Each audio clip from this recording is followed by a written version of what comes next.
And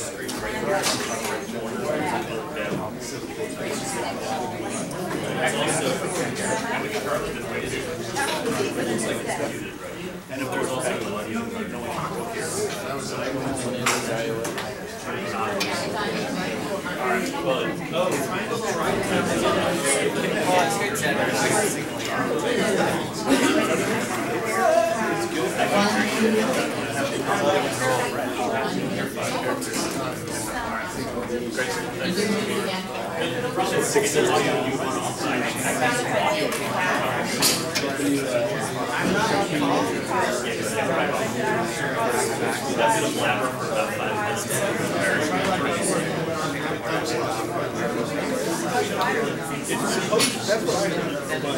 Hello everyone, and welcome to the Triangle Linux Users Group meeting. Hopefully all the stragglers have made it in, and thanks for your donations to the bucket. We hope you enjoyed the pizza. So first, this is our agenda for tonight. We'll cover some very basic business, sponsorship and donations, community announcements. We're going to talk about lightning talks. We have a session for Have a Job, Need a Job, so be thinking about if you know a position in your company or want to tell us why you're awesome and why we hire you for a new job. We'll talk about membership, and then we'll introduce Cathy. So first, can you take your phones or pagers, if you still have those, and make them rather silent? In a couple minutes, Cathy Davidson will present to us open learning in the classroom and online. So I think we covered this already. Thank you everyone who put money in the bucket. We did not have a sponsor tonight. We appreciate you helping us pay for this pizza. If you want to give a larger donation, feel free to see us.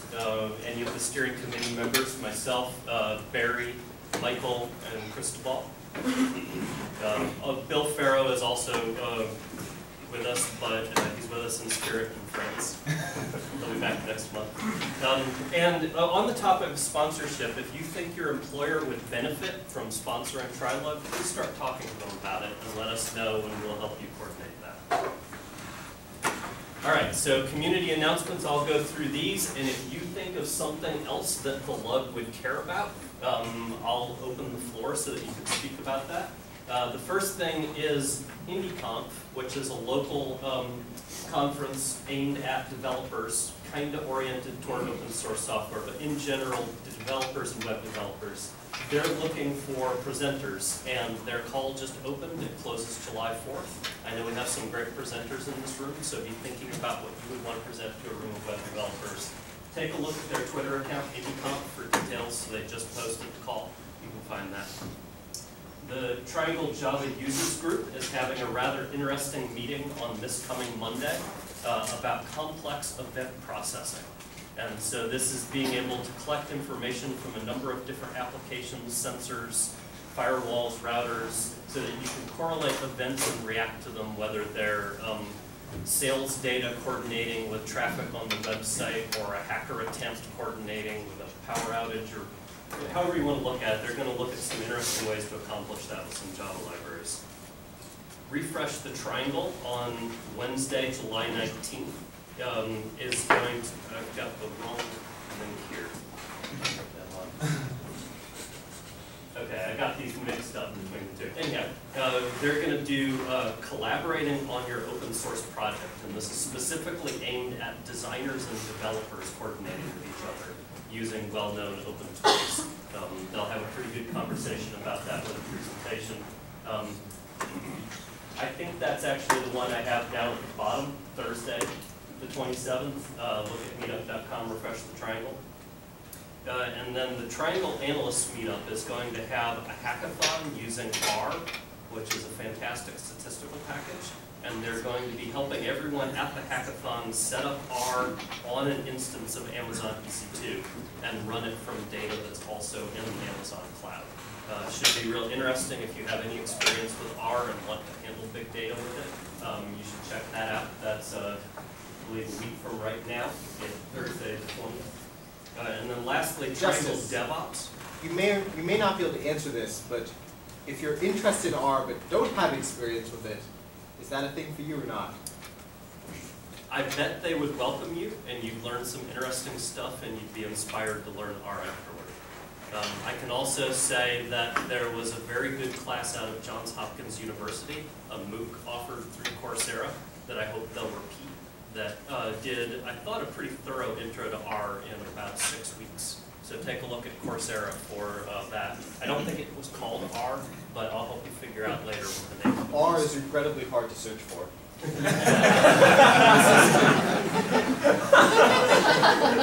Particularly on Talk Like a Pirate Day. And lastly, Triangle DevOps is going to be talking about how Way-In does cloud orchestration. One of our local superstars, Dave Johnson, also known on Twitter as Snoop Dave, will be giving this presentation of how they orchestrate a lot of different instances on the cloud. Nancy? Is it Maker Fair this weekend? Yes, Yeah. Saturday. Saturday. I can't believe I forgot to put that on. So, yeah, Maker Fair will be on Saturday at the North Carolina Fairgrounds. I believe it's in the Care Scott building, and it will be absolutely amazing. They're expecting about 5,000 people. And there's going to be just a brilliant number of DIY hackers, makers, crafters out there. If you are into making cool stuff or seeing other people who make cool stuff, go check it out. Go to Maker Fair NC, and that's fair with an E on the end. And I also like to add that it's very kid-friendly. I know the one in the Bay Area, and I mean, there are kids everywhere. There's lots of stuff for them to do, so it's a great thing. Yeah, it should be a great talk. Any other community announcements? Okay, great. All right, so we've had quite a few people asking about lightning talks. We've done it in the past. It's been a while. I've heard quite a few people talk about interesting presentations they have that they can't figure out how to inflate into a 1 to 2 hour presentation. So we're going to combine that along with the demand to do lightning talks. We don't know what the date's going to be yet, but it will either likely be our next meeting on July 11th or on September 12th. We've got a meeting slated for August already. What I'd like to see everyone do is start discussing now what you want to present, because naming that will create momentum and kind of set a theme so that other people pile on and we end up, instead of a bunch of scattered lightning talks about different things, we hopefully will have an emerging theme. Let's start discussing that on the mailing list. If you're not subscribed, please subscribe. The TriLUG at trilug.org mailing list is brilliant with a lot of really bright people on there. So let's start the prezo there. We'll find some way to officially organize the nominations and presentations. Keep an eye on that. We'll do lightning talks soon. All right, let's move on to have a job, need a job. Who here knows of an open position at their company or another company and would like to let this group know? Cathy? Anyone is looking, anyone who knows R very well and might be interested in a one-year postdoc, we may have something at Haystack doing data analysis of our Haystack network. So it would be visualization, R, social networking, MySQL database, not real hard stuff, but especially a visualization. Let me know if you know anyone who might be interested, or if you're interested, let me know. Or if you see someone at the art club. And especially if they don't have visa problems.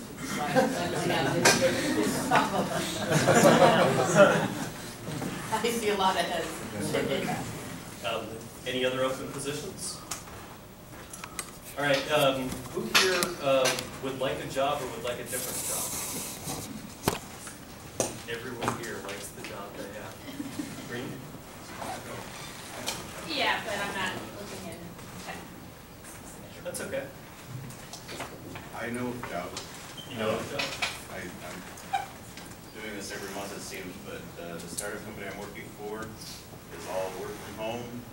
We fly out to California once every 3 months or so, and spend a week there, but otherwise it's all work from home. We're doing data analytics, but in Python instead of R, and if you're interested in that, come see me, or crunch.io is the website. Any other have a job or need a job? So I'm a former IT manager, Division Information Officer Europe in the past. while my young son was born, I stayed at home, did some web development.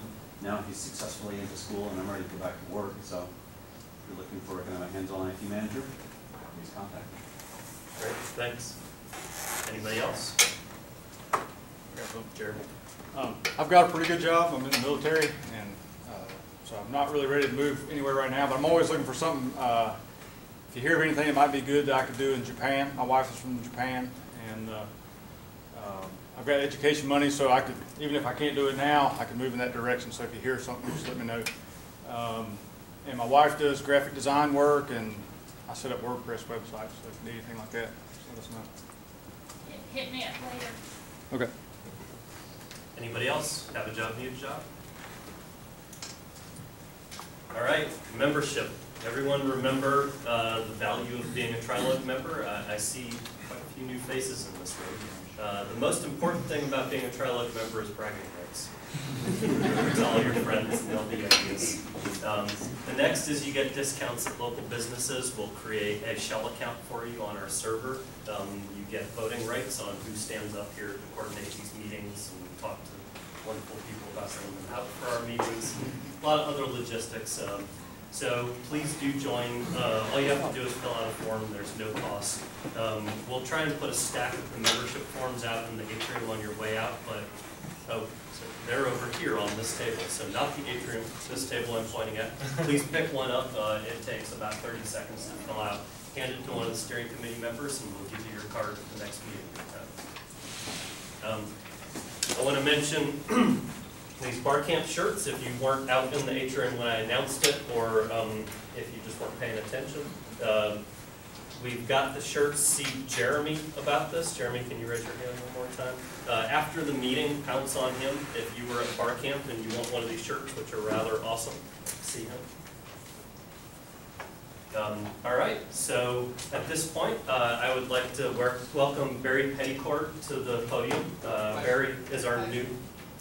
We got a question via Twitter about how they can follow us at home. There's a Google Hangout. There's a YouTube link that I tweeted out and sent over the mailing list. Is that not working for people? It cut off. That's not good. Are you recording right now, Michael? The broadcast stopped a few minutes ago. I can't figure out how to restart it. That is problematic. Okay, so we're on NCSU internet right now. What I'm going to do is I'm going to log in my account on there that we've got the real internet. Whoa, the secret one, though, it better.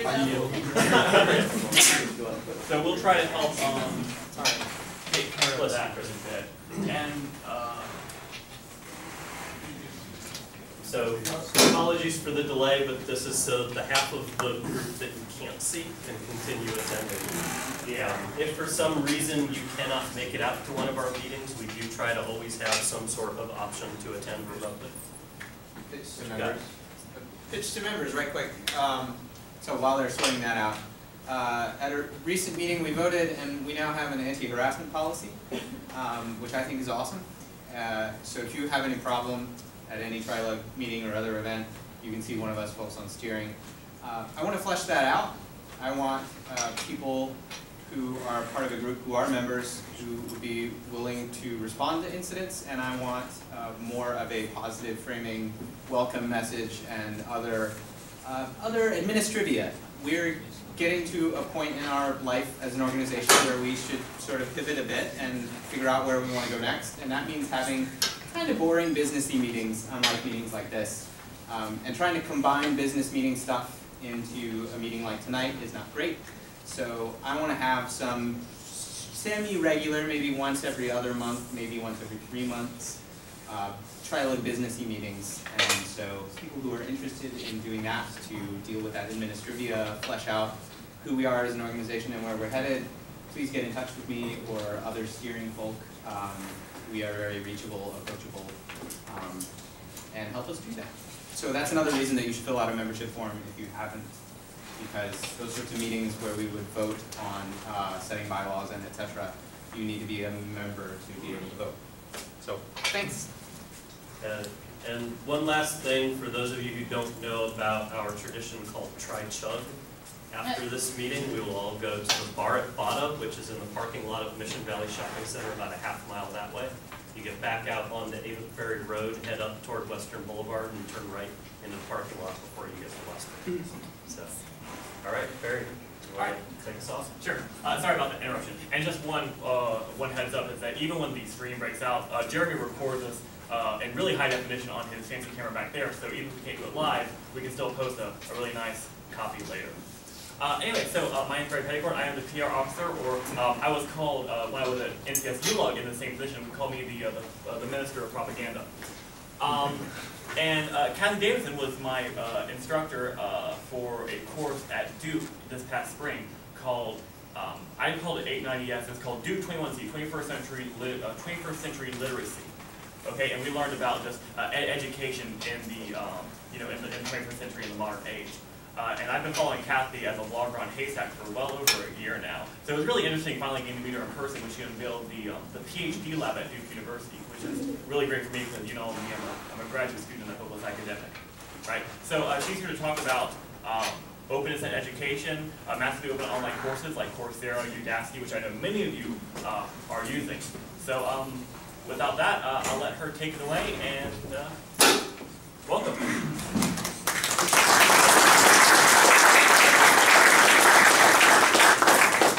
So I believe, can you hear me, everyone? This. So I have no images and no technology at all tonight, because I figured I was among kindred spirits, and I've given 150 talks in the last 2 years and 2 months, and I just thought today I would chat and just see where it goes.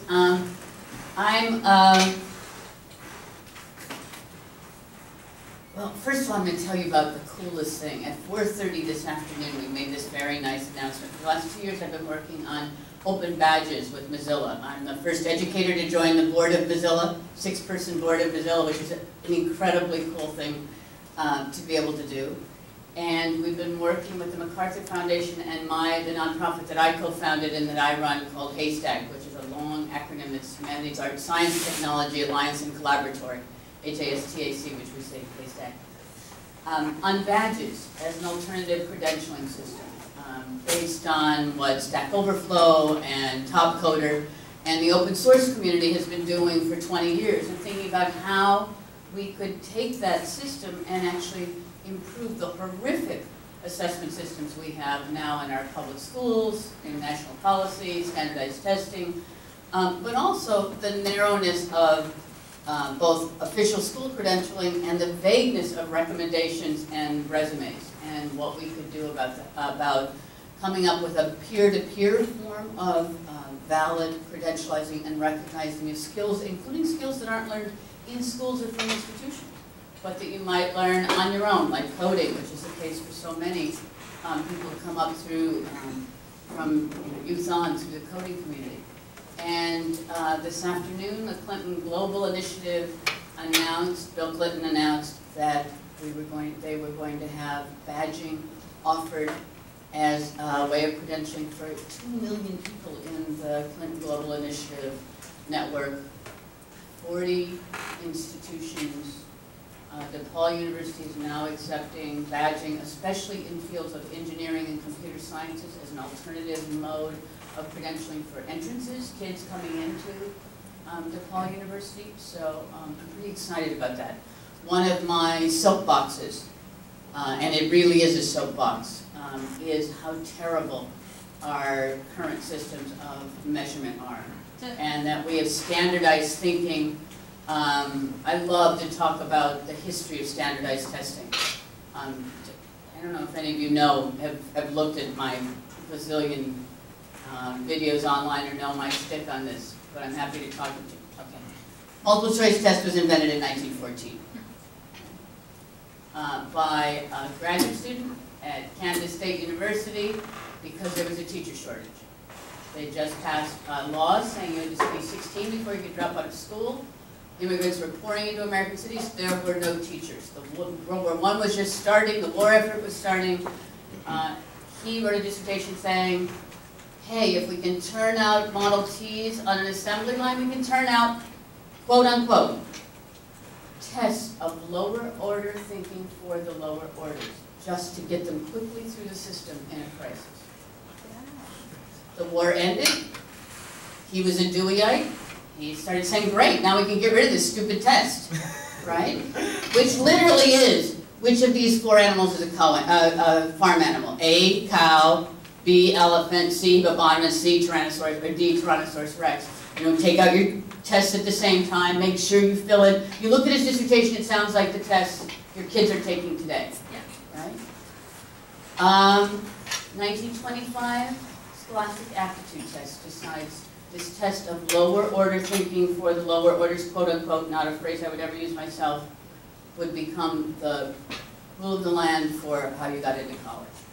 And it's still the test, right, that we use for college. So I'm part of my obsession with an interest in badging as an alternative system is I don't believe we will get rid of a really fallacious form of standardized testing until we have an alternative. I don't know if badging is the answer, but it's a far more flexible, interesting badging system. I tried to take the principles of open source coding and translate those into the classroom. So my passion since, oh gosh, the late 90s has been to think about all the different ways that every aspect of our life has changed. Social life, religious life, how we organize work, how we organize play, how we learn offline, versus how little the forms of education have changed. And I've spent a lot of time doing research on the history of the forms of education we have now, almost all of which were explicitly invented to get farmers to be factory workers and to get shopkeepers to be corporate citizens. How to be hierarchical, how to obey the people above you, how to do one task at a time, how not to make decisions for yourself, how not to think independently, and how to be obsessed about time. And also how to divide up the world into very discrete subject matters. None of which were the way education was organized. People always say education hasn't changed for 2,000 years. Actually, that's not true. Between about 1875 and 1925, all this apparatus of the assembly line that's put explicitly on education. That's pretty much the education system we have now. So for about the last 15 years, I've been trying to mess up in every way I can. And I've been lucky to be at a university that kind of says, okay, as long as there's only one of us screwing things up, it's all right. So they indulge. I mean, my dean once said to a meeting of the faculty, if he gets a call at 6 in the morning, he knows it's from the New York Times saying, Cathy Davidson was up blogging again at 5:30 in the morning and talking about some crazy new experiment she's doing. What do you think about? And he always says she's a long, respectable teacher. She's written all these books. She's a major scholar, all that stuff to prove that it's okay that I'm doing what I'm doing. My original area of research was the last information age. I wrote a crazy book that doesn't seem so crazy now, but at the time, like, it was a really weird book. So I was really interested, this was before the internet, right in the late 80s. I was really interested in what happened when steam-powered presses and machine-made paper and ink made cheap books available to middle-class and working-class people for the first time in human history. That happened about the time of the Constitution. In fact, the same printer who printed the preamble to the Constitution printed the first American novel, which is a protest against the Constitution. It's a protest on behalf of, it actually is written by a man, but it was pretending that it was written by a woman. So it's protesting that women are left out of the Constitution. It's protesting slavery that's in the Constitution and institutionalized. It's protesting farm debt, because as you know, in the Revolutionary War, all these farmers put their, went to war and were paid in scrip that the American government then at the time of the Constitution denied. So hundreds, thousands of people lost their farms. And there were many rebellions that rarely make it into the history books that are in the first American novel. And this was a novel for, and the villains in the novel were John Adams' best friend James Bowdoin, the governor, a signer of the Constitution, the governor of Massachusetts, and one of his friends, who gets accused of incest in the book. It's a seduction novel. So there's a whole incest play. William Hill Brown was the author, pretended to be a woman, but it's a 23-year-old author. and he got kicked out of Massachusetts for writing the book. No one knew what happened to him. In the late 80s, I happened to be offered a job not at Duke, but in Carolina. I was walking through campus, and I saw this little plaque saying the University of North Carolina was the oldest state university in the United States. And the person who spearheaded the creation of the University of North Carolina as the first state university was William Hill Brown. I thought, no, there's no way. It can't be the same person. It's the same person. The guy who writes the first American novel, which is a protest against the the elitism of the Constitution, gets kicked out of Massachusetts and comes to North Carolina and creates the first state university, helps to pick the first state university. Very weird history. But what I loved about writing about the first American novels and the first American popular books, everyone was terrified of them. These would destroy authority. They would lead to pedophilia. They would make workers incapable of concentrating on their jobs. They would make you lose your memory. Because before you went and you heard your preacher or your local politician, your councilman talk to you, so that was supposed to be great for memory. Whereas if you read a book, your memory was going to just go down the tubes because you were reading a book. And there was no one to interpret it and tell you how to do it. Thomas Jefferson, John Adams, and others felt like the only cure to the last information age was mass public compulsory education. Because that would get people to think the same way again, instead of being able to read these books and think anything they want. So when the internet comes along, I started hearing pretty much the same issues. Oh, distraction. Oh my God. I mean, the early American novel was going to make you very distracted. You wouldn't be able to concentrate on anything. They didn't have the term multitasking in the late 18th century, but if they did, they would have used multitasking. Because the issue was you didn't read just your one book that your family owned, which was the Bible, or maybe a prayer book or a hymnal. You could read hundreds of books, and that just polluted your mind. And so you couldn't think of anything else but these salacious plots. And one of my favorite novels from the time is called Female Land Pirate. I don't know what I mean, this is not great literature. I was interested in really terrible. These are really pretty terrible books, but they're interesting terrible books. And I wasn't even interested in the terrible books. I was interested in the people who read them. So I would go into attics of historical societies for books that weren't in any card catalog, and try to find the marks in the books and what the first generation of popular readers had to say about their books. My book and heart will never part. Is the kind of thing that people would write in these female land pirate kind of terrible, terrible books. And they would pass them to their friends, and they would pass them to their children, and to their relatives like very precious objects, even though they're the scrappiest, cheapish. The paper didn't match, the ink was smudgy, the covers were terrible. I should have brought one. The pocket. Oh, my big historic, the reason I have a chair professorship at Duke is I discovered who invented the pocket. It turned out in the 18th century you had a pocket that was this little thing you wore on the outside of your clothes, men and women, reticules.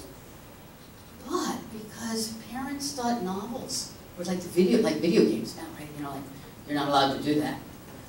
People started sewing these little things in the seams of their dresses and their pants. And I found this diary written by somebody, forgetting your name now, where she started talking about learning from her friends at a sewing bee how you could put this piece of cloth beside the seam of your clothes.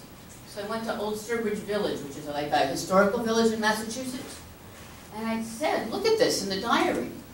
And this conservator said, how interesting, and started pulling out these clothes, basically homespun from the 18th century, and we found these funny, they're very awkward flaps inside the clothes. And I took a novel, a duodecimo, it's about this big, it's about the size of, it's about this, a duodecimo novel, cheap duodecimo novel is about this big, a little bit wider. And we went like this, and suddenly it was hidden. You could walk down the street, empty hands, look like a good, respectable girl or boy, and have a novel, a dirty novel hidden in the ceiling. And that became the beginning of pockets. it was pretty fascinating. So a lot of the stuff that people said about the internet, I'd heard before, only I'd heard it from John Adams and Tom Jefferson. So it made me very suspicious. And in fact, the reverse made me very, very interested in how we could reform education. So that education, if this system of education we've inherited was to make us obey orders, all be on the same page at the same time, think of knowledge as discrete subjects and not as connected. Something that only had one right answer out of 4 possibilities, that seemed like the opposite of the kind of mentality you need for the world.